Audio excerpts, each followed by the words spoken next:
Bismillahirrahmanirrahim. Assalamualaikum warahmatullahi wabarakatuh.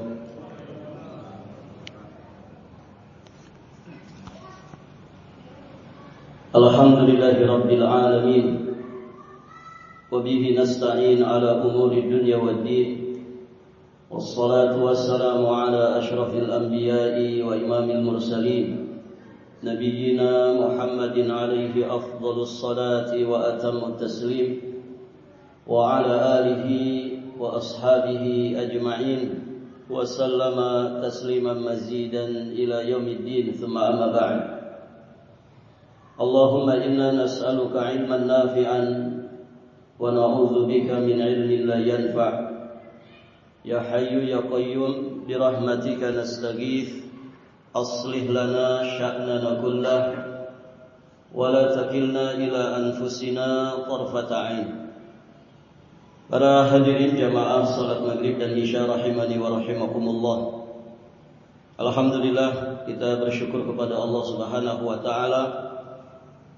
Pada kesempatan ini insyaallah taala kita akan melanjutkan pelajaran kita masih di pembahasan dan pembacaan kitab Sahih Fadail Al-A'mal, dan kita masih di pembahasan Fadlul Adzan, keutamaan azan. Di pembahasan yang lalu sudah kita jelaskan makna azan. Secara bahasa artinya al-i'lan atau al-i'lam, pemberitahuan atau pengumuman. Sedangkan secara istilah syar'i, at-ta'abbud lillah li'i'lamin bidukhuli waqtis shalah bidzikrin makhsusin. Azan itu adalah sebuah ibadah kepada Allah, at-ta'abbud lillah, untuk memberitahukan kepada manusia tentang masuknya waktu sholat bidzikrin makhsusin, dengan lafal-lafal yang telah ditentukan. Juga sudah kita jelaskan tentang sejarah awal disyariatkannya azan, ya, dari satu riwayat sahabat yang kemudian bermimpi, dan mimpi itu dibenarkan oleh Nabi SAW dan juga ditetapkan. Dan itu terjadi di tahun pertama dari hijratun Nabi SAW.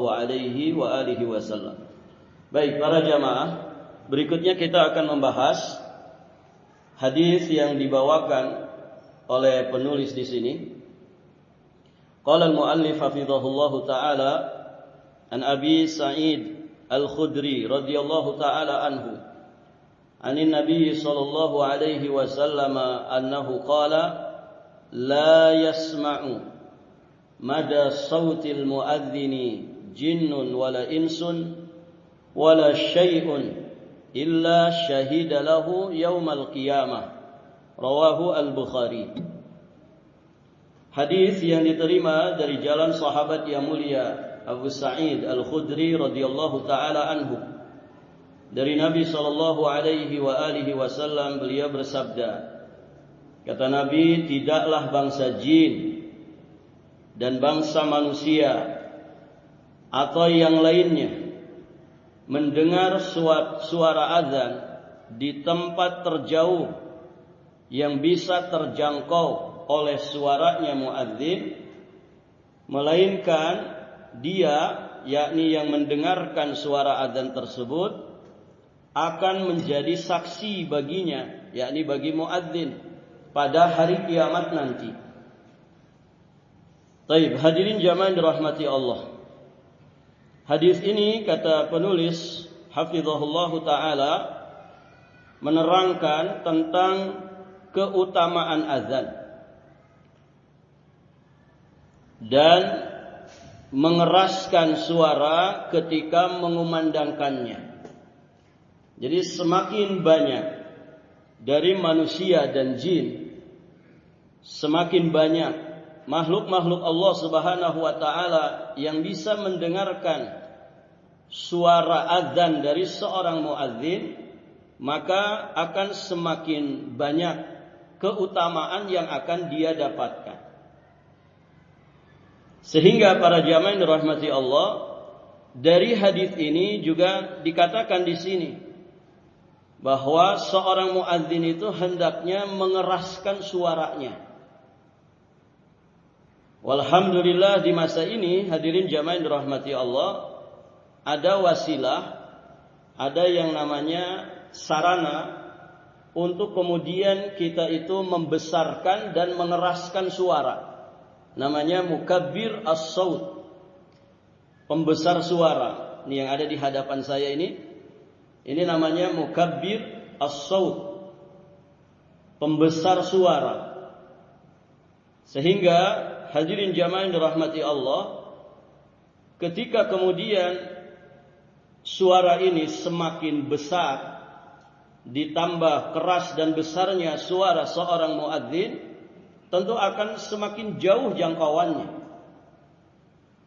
Maka sarana yang Allah mudahkan ini selayaknya dimanfaatkan dengan sebaik-baiknya supaya menjadi wasilah bagi seorang muadzin itu untuk semakin banyak mendapatkan limpahan pahala dan keutamaan dari azannya.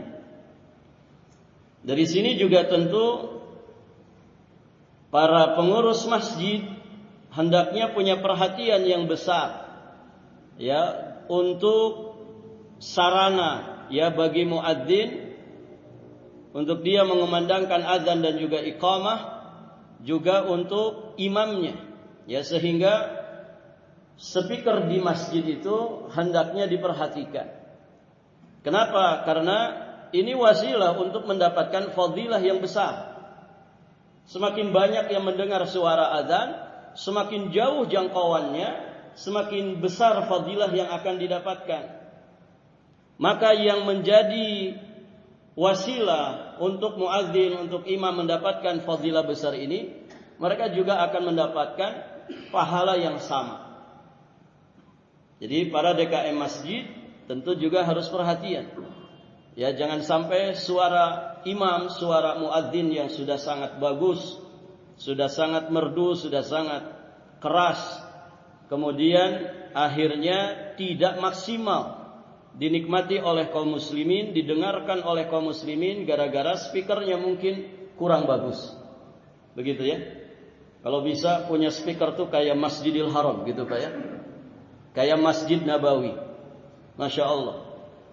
Kalau memang ada sarana prasarananya, ada kemudahan yang Allah berikan, tidak masalah. Karena ini juga fadilah, keutamaan yang luar biasa. Saya pernah ke Bontang, para jamaah, ngisi di satu perusahaan. Ada masjid utamanya di situ, masjid besar. Nah, saya seasrama dengan ya tukang speaker lah, gitu ya. Didatangkan langsung dari Jakarta. Masya Allah para jamaah. Saya ngobrol, saya dari Jakarta Ustaz.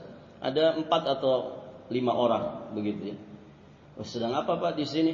Ini sedang betulin sedang nyeting speakernya masjid. Itu besar, mungkin 2 kali besar masjid ini, ya, masjidnya itu. Masjid utama di komplek perusahaan itu.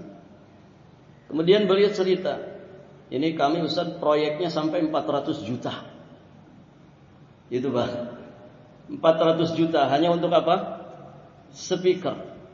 Kalau memang ada kemudahan ya tidak ada masalah. Tidak ada masalah. Ya walaupun harga segitu mungkin di sebagian tempat itu bisa bikin satu masjid utuh, begitu kan?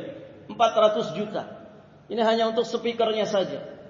Jadi Ustaz, yang kami setting ini nanti kalau ustadznya aja sedang serak, itu keluarnya tetap bagus.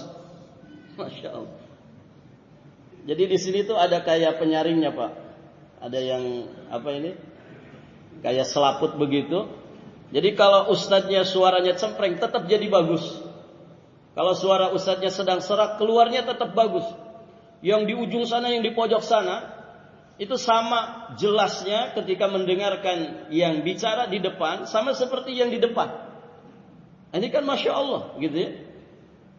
Itu masjid yang ya 2 kali besar inilah masjid ini. Bagaimana Masjidil Haram itu, Pak? Kira-kira itu settingan speakernya ada berapa? Atau harganya berapa? Luar biasa para jamaah. Tidak masalah kalau memang dimudahkan. Sarananya ada, dananya ada, dan itu sejatinya demi fadilah yang besar. Kita sering mendengarkan kajian itu jadi nggak pugu. Kenapa? Mic-nya bukan suara ustadznya yang nggak bagus, tapi mic-nya yang sering konslet, mic-nya yang sering trouble, bermasalah, begitu ya.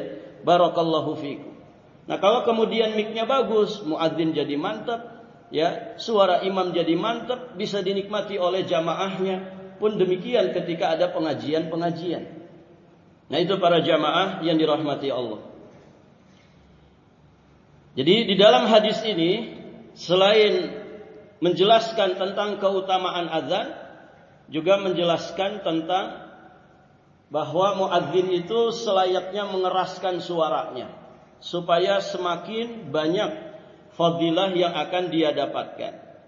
Baik, hadirin jamaah yang dirahmati Allah.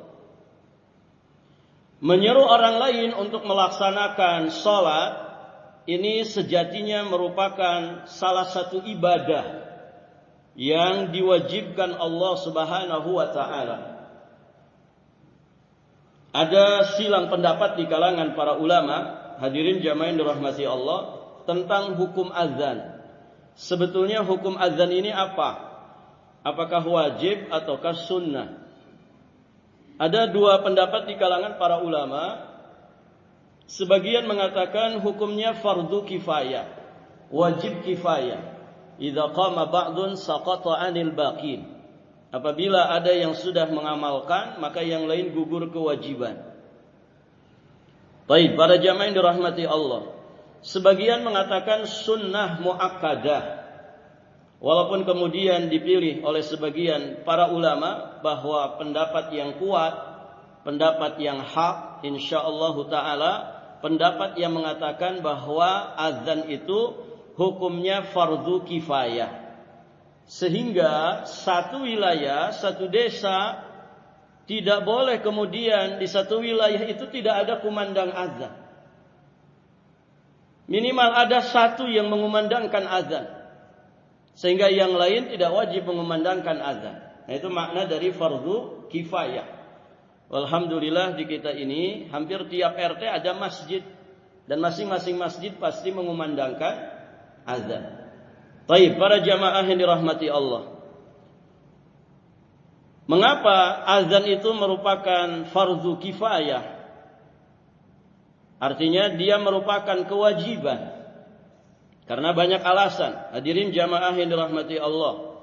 Pertama, karena memang azan itu adalah syiar. Dia syiar Islam yang paling agung. Syiar Islam yang paling masyhur. Yang paling nampak, yang paling kedengaran, yang paling tersiar.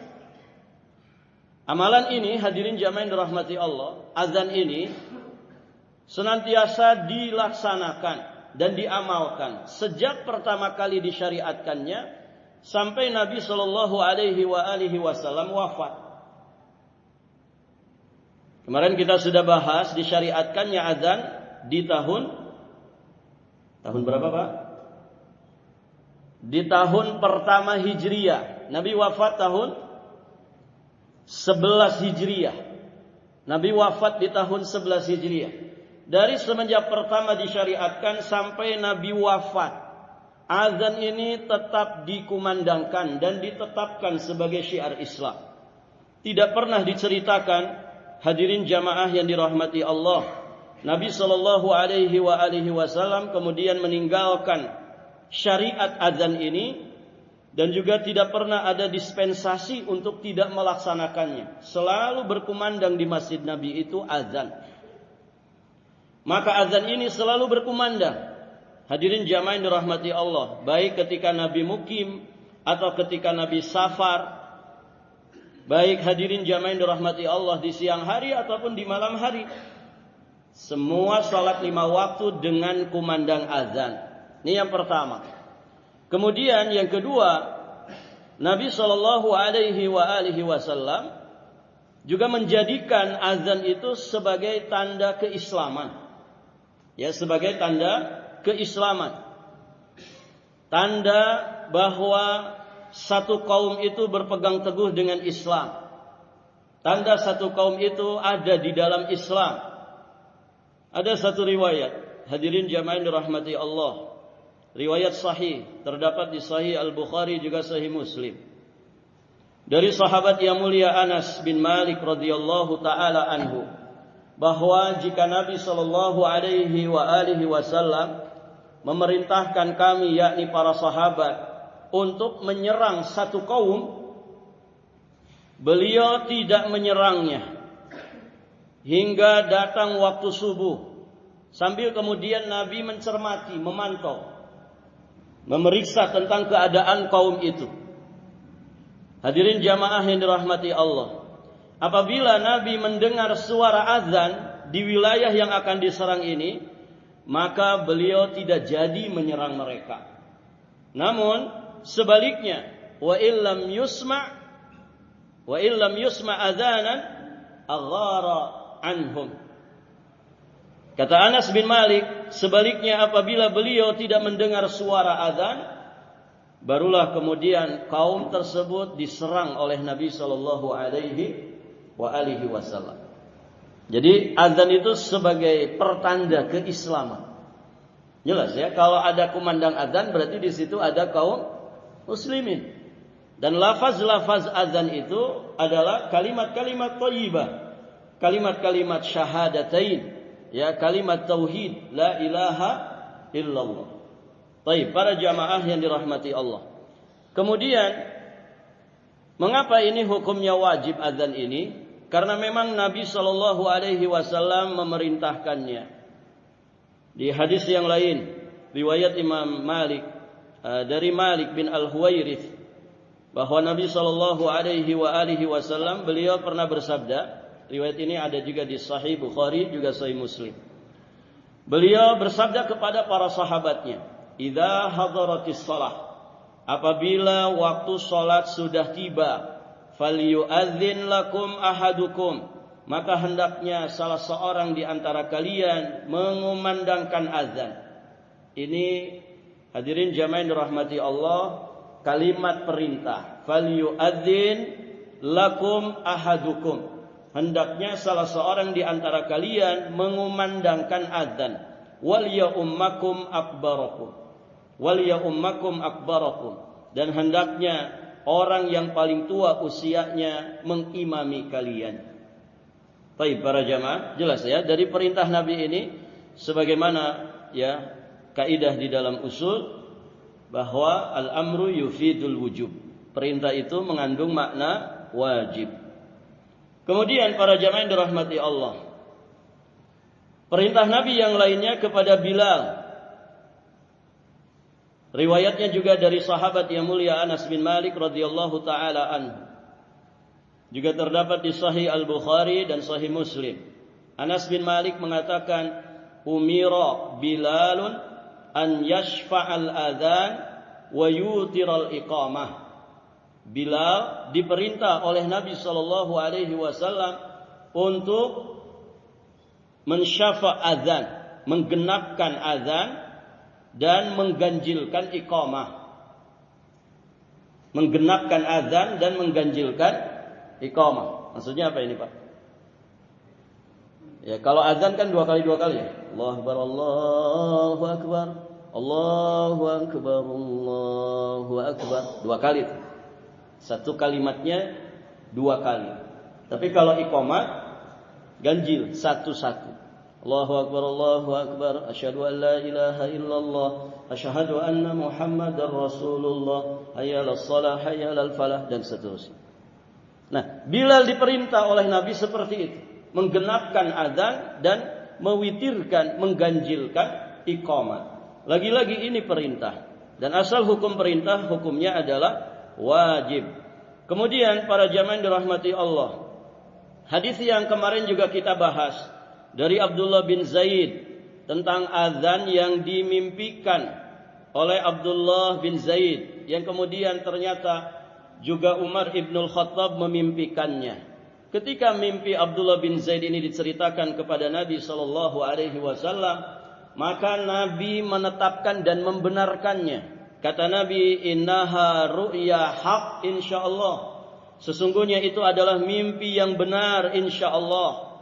Maka hadirin, summa amara bitta'dzin. Kemudian Nabi SAW memerintahkan supaya dikumandangkan azan. Nah, ini semua perintah dari Nabi SAW yang menunjukkan makna wajib. Kemudian di sana juga ada sabda Nabi kepada Utsman bin Abil As, di mana beliau diperintah oleh Nabi, wattakhid muadzinan la ya'khudhu ala adzanihi ajra. Angkatlah seorang muadzin yang tidak meminta bayaran atas azannya. Ya, riwayat ini sahih, ada di Sunan Abi Daud, Sunan An-Nasa'i, Sunan At-Tirmidzi dan yang lainnya. Jadi Nabi memerintahkan kepada Utsman bin Abil As supaya mengangkat muadzin. Supaya mengangkat muadzin. Menunjukkan bahwa azannya juga wajib. Harus ada muadzin. Dan demikian seharusnya masjid, gitu ya. Masjid itu kalau manajemennya bagus, ya, pengelolaannya bagus, maka mesti ada muadzin khusus, ada imam khususnya. Ya. Jadi bukan muadzin sorongan, bukan imam dorongan. Kan ada di sebagian masjid begitu, Pak. Ya. Pak dorong-dorong gitu. Oh, silakan. Nanti yang adzan silakan gitu. Baik, para jamaah yang dirahmati Allah. Jadi kelola dengan baik. Ya, mengelola masjid itu bagian daripada amal ibadah yang besar. Hadirin jamaah yang dirahmati Allah. Orang kalau jadi pengurus masjid, semoga dimasukkan ke dalam salah satu di antara 7 golongan manusia yang akan mendapatkan naungan Allah. Pada hari tidak ada naungan ketika itu kecuali naungan Allah. Siapa itu? Rajulun qalbuhu mu'allaqun bil masajid. Seseorang yang hatinya selalu terikat dengan masjid. Siapa yang paling terikat dengan masjid? Ya para pengelolanya. Para DKM-nya, takmir masjidnya. Dan semua yang terlibat di dalamnya. Ini mudah-mudahan masuk ke situ. Ya. Rajulun qalbuhu mu'allaqun bil masajid. Artinya apa? Ada sebagian waktunya tercurahkan untuk masjid. Bagaimana orang ruku sujud di sini di masjid, bagaimana orang beribadah belajar agama di masjid betul-betul nyaman dan khusyuk. Maka semua yang menjadi wasilah ini mereka dapat pahala. Hadirin jamaah yang dirahmati Allah. Barakallahu fikum. Maka diangkat muadzin, ya diangkat imam, barakallahu fikum. Kemudian dikelola dengan baik. Nanti ada yang bagian ini, bagian itu. Sehingga siapapun yang beribadah di masjid yang kita kelola, yang kita urus, mereka mendapatkan kebaikan ibadah, kekhusyuan ibadah. Jadi ada kesan baik. Kalau ada orang singgah di masjid kita itu, Masya Allah, masjid ini nyaman sekali. Jadi orang selalu merindukan, kapan lewat situ lagi pasti mampir di masjid itu. Kenapa? WC-nya bersih. Ya. Kemudian barakallahu fikum, tempatnya nyaman, sejuk, ya, imamnya bagus, muadzinnya mantap. Oh, pokoknya nyaman semuanya. Bisa jadi tempat istirahat. Masya Allah, di sebagian masjid itu kan Pak begitu. Ada orang nongkrong-nongkrong musafir di teras masjid, diusir. Tapi bukan diusir kemana-mana. Pak jangan di sini, ayo ikut saya. Ternyata disediakan kamar khusus bagi musafir. Masya Allah, dilayani. Ya 3 hari kan gitu ya. Melayani tamu yang wajib itu berapa hari? 3 hari. Kalau sudah 3 hari hukumnya sunnah. Tamu juga harus tahu diri, jangan aji mumpung. Baik, para jamaah yang dirahmati Allah. Tapi ini manajemen yang bagus, Masya Allah, difasilitasi. Di satu daerah saya juga pernah melihat masjid itu, Masya Allah Pak. Dia nyiapin satu teras di luar masjid. Ya. Dan Masya Allah di situ Gojek, macam-macam itu. Yang mau istirahat di situ dibolehkan, disiapin colokan listrik. Jadi mereka kalau ngecas HP, musafir, pokoknya siapapun boleh, ya, menggunakan fasilitas itu tentu dengan tata tertib yang ditentukan. Sehingga memfasilitasi orang. Dan masjid itu menjadi pusat kebaikan, ya. Pusat bagi seluruh kaum muslimin mendapatkan kebaikan. Taib, hadirin jamaah yang dirahmati Allah. Kemudian berikutnya ada riwayat dari sahabat yang mulia Abi Darda radhiyallahu taala anhu. Taib, para jamaah yang dirahmati Allah. Walaupun hadis ini dilemahkan oleh sebagian para ulama hadis, namun secara makna ya insyaallah benar. Kata Nabi sallallahu alaihi wasallam, "Ma min thalathatin la yu'adzanu wa la tuqamu fihimus shalah illa istahwadha alaihimus syaitan." Tidaklah 3 orang yang tidak dikumandangkan azan dan salat berjamaah tidak didirikan di dalamnya, melainkan syaitan akan menguasai mereka. Istahwadha alaihimus syaitan. Setan akan menguasai mereka. Kenapa? Karena setan itu tidak suka dengan suara azan. Kalau kemudian tidak ada kumandang azan, berarti orang-orang di situ diperdaya oleh syaitan. Mereka dikuasai oleh setan. Nah, dari ini semua, dari riwayat-riwayat yang tadi kita jelaskan, jelaslah bahwa azan itu disyariatkan dan hukumnya wajib, ya. Wajibnya wajib kifayah. Demikian para jamaah yang dirahmati Allah. Ini insyaallah pendapat yang hak. Dan tadi juga disampaikan oleh penulis di sini bahwa menyiarkan azan, menyeru orang lain untuk melaksanakan salat merupakan salah satu ibadah yang diwajibkan Allah. Beliau sampaikan, karena segala sesuatu yang mendengar suara muadzin yang dekat maupun yang jauh kelak akan menjadi saksi pada hari kiamat. Sebagaimana hadis ini, illa syahidalahu yaumal qiyamah. Semua yang mendengar suara muadzin itu akan menjadi saksi pada hari kiamat. Saksi tentang apa, Pak?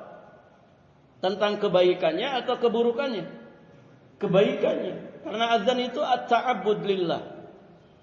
Azan itu termasuk ibadah kepada Allah. Kalau kemudian dipersaksikan azan ini oleh siapapun yang mendengarnya, maksudnya adalah persaksian tentang kebaikan orang yang mengumandangkan azan. Hal ini juga dinukilkan oleh Imam Ibnu Hajar Al-Asqalani dalam kitabnya Fathul Bari, Syarah Sahih Al-Bukhari.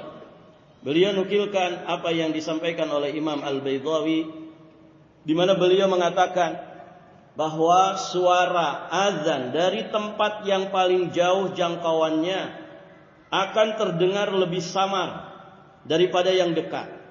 Bila orang yang mendengarnya dari kejauhan dan dari tempat yang terjauh yang dijangkau oleh suara muadzin itu menjadi saksi untuk muadzin, maka mimbabil aula. Apalagi orang yang berada dekat dengan suara muadzin dan mendengar dari jarak yang dekat, tentu lebih layak lagi untuk menjadi saksi. Orang-orang yang sudah di masjid ketika dikumandangkan azan, mereka semua jadi saksi. Orang-orang yang paling dekat dengan suara muadzin, mereka semua yang menjadi saksi. Yang madas saut saja, yang jangkauannya jauh tapi dia mendengar suara azan itu jadi saksi. Maka bagaimana dengan yang dekat? Insyaallah para jamaah. Masjid ini kalau ada azan sampai mana jangkauannya? Komplek di sana itu kedengaran enggak, Pak? Jarak 100 meter kira-kira dengar enggak? Lebih, para jamaah yang dirahmati Allah. Taruhlah 200 meter misal. Itu jarak radius 200 meter itu dari sumber suara azan. Kira-kira ada berapa orang? Ada berapa manusia yang bisa dengar? Maka mereka semua jadi saksi. Bayangkan kalau radius 200 meter itu, taruhlah dari bangsa manusianya ada 1000 orang. Berarti 1000 orang ini jadi saksi. Baik, para jamaah. Apakah hanya manusia? Ternyata tidak. Jin. Bangsa jin juga demikian. Bangsa jin juga demikian. Itu radius 200 meter itu ada berapa banyak dari bangsa jin? Ada berapa banyak? Allahu a'lam. Jin itu makhluk gaib. Taib para jamaah. Ada orang diruqyah di satu pesantren. Masjidnya kurang lebih segede gini, di atas asramanya santri. Ada orang diruqyah di pondok itu. Kemudian sempat terjadi dialog. Sempat terjadi dialog karena dia kesulitan untuk keluar. Ustadz yang meruqyah itu menyampaikan, ya, temanmu di sini bangsa jin, ada nggak yang bisa bantu? Ada ustadz santri di sini, namanya Abdurrahman. Maksudnya dari bangsa jin. Itu santri paling pintar di sini. Jadi masya Allah. Jadi ada santri dari bangsa jin yang ikut ngaji. Ini masjid ini Ustaz kalau lagi sholat berjamaah itu full penuh, ribuan jin di sini. Mungkin nggak di masjid kita ini ada juga mereka? Mungkin Pak, mungkin. Di atas kan kosong, mungkin diisi mereka. Kan tidak ada yang tahu ya. Mungkin kanan kiri Bapak ada di antara mereka. Gitu ya. Taib para jamaah. Bayangkan mereka kalau dengar suara azan muadzin jadi saksi tidak? Jadi saksi. Mereka jumlahnya bisa lebih banyak daripada bangsa manusia. Karena bangsa jin, para jamaah yang dirahmati Allah, biasanya umurnya juga lebih tua dari bangsa manusia. Barakallahu fikum. Bahkan hadirin jamaah yang dirahmati Allah, perhatikan di intisari hadis nomor 4. Kesaksian untuk para muadzin itu tidak sebatas bagi mukallafin atau saqalain, tidak terbatas hanya untuk bangsa jin dan bangsa manusia saja, di mana keduanya dikatakan sebagai mukallaf, makhluk Allah yang terbebani oleh syariat, atau disebut juga saqalain. Saqal itu berat. Maksudnya apa? Dua makhluk Allah ini, manusia dan jin, mereka memikul beban berat untuk mewujudkan ubudiyah kepada Allah Subhanahu wa ta'ala. Nah ternyata hadirin, kesaksian bagi para muadzin ini tidak sebatas hanya untuk bangsa jin dan manusia saja, akan tetapi mencakup seluruh makhluk Allah Subhanahu wa ta'ala. Berarti bumi ini makhluk Allah, angin ini makhluk Allah, langit juga makhluk Allah, para binatang juga makhluk Allah. Semua mereka ini akan jadi saksi. Bumi yang kita pijak nanti di hadapan Allah akan menjadi saksi tentang tingkah laku perbuatan manusia.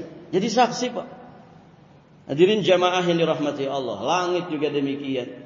Seluruh makhluk ini akan menjadi saksi tentang tingkah laku perbuatan manusia. Berarti di sini fadilah yang begitu besar. Ya bagi para muadzin.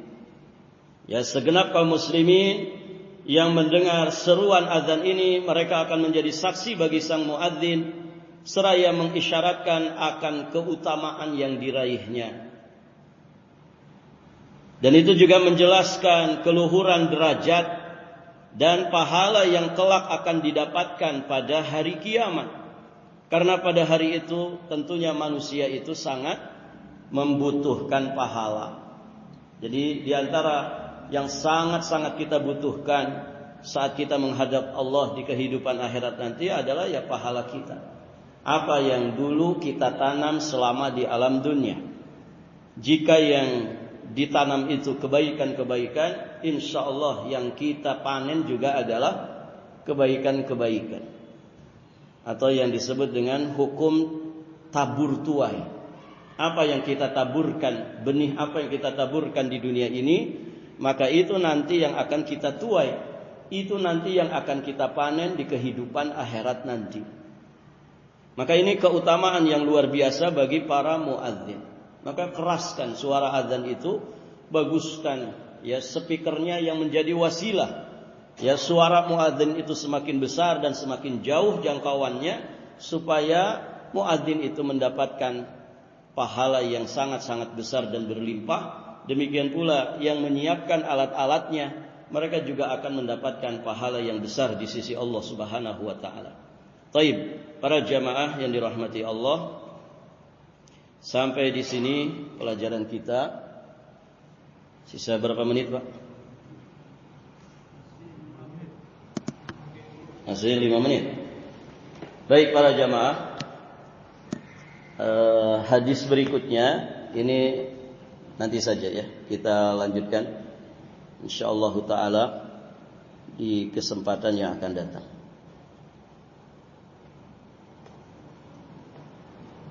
Ahad depan mungkin saya mohon izin ya. Ahad depan saya mohon izin tidak bisa hadir. Insyaallah hari Kamis tanggal 16 kami mau safar, ada kegiatan bakti sosial insyaallah taala. Jadi hari Ahadnya mungkin libur dulu Pak ya. Ahad pekan depan. Barakallahu fikum.